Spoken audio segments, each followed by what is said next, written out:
Hey everyone, I hope you're having a great weekend. We're hitting Sunday evening, ending Module 1 already. Can you believe we're already a week into our class? And out of 8 modules, we're going to be done the first one.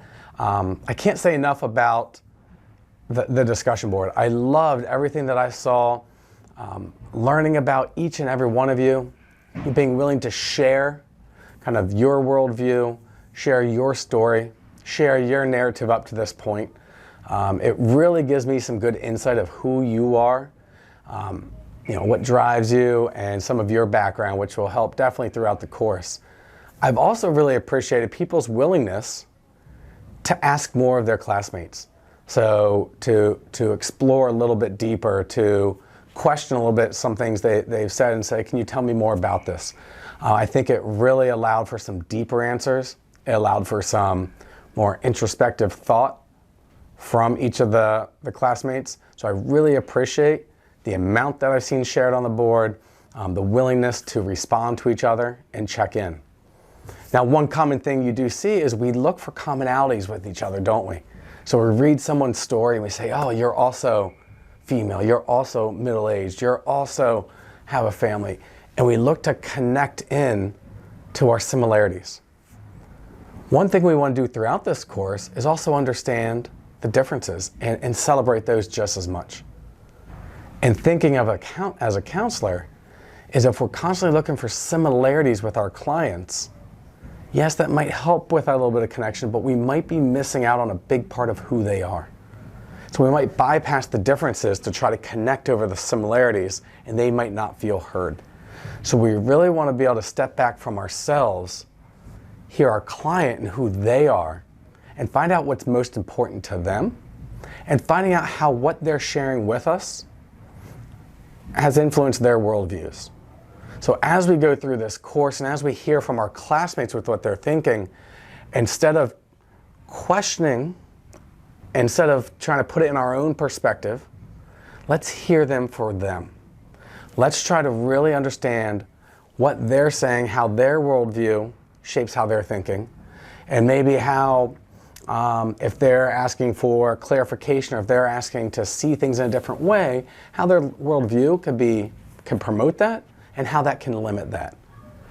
Because sometimes when we're in sessions, that's one of the things that's really allows us to make huge strides, is hearing our clients in the beginning as they're giving us some of this information through their intake questionnaires, through their intake sessions, through describing who they are, their family, their background, their religion, their how they see the race, how they see their sexual orientation, all these different interpretations of the world around them.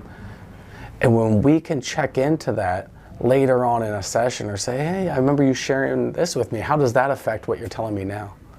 How does this affect this relationship that you're trying to work on, the fact that you came from a single parent family? How does this affect your relationship with a sibling?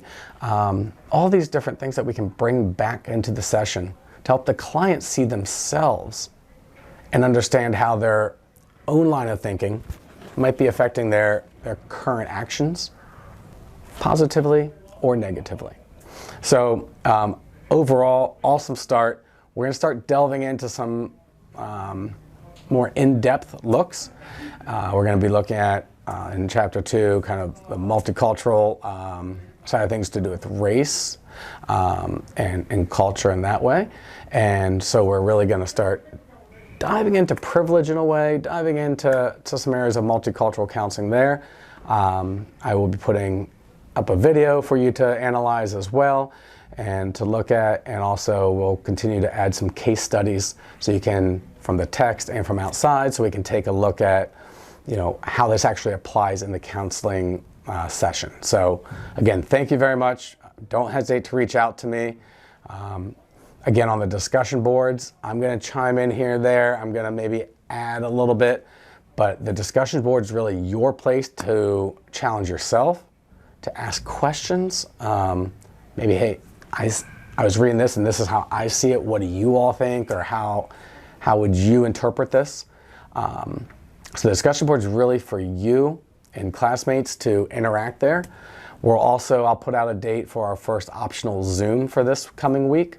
And so that'll be a place where if you have the time and you can sign on, what we might do is present case study options and do little breakout rooms so you can talk in smaller groups, put faces to names and really get to know each other on that level, and then come back as a bigger group and kind of discuss as a larger group what we learned, what we took out of it, again with me chiming in as well. So again, thank you all. I really look forward to delving into this material with you, and have a great weekend. I think hopefully everyone has Monday off and spending some time on the class, but also some time for you. All right, so take care and talk to you soon.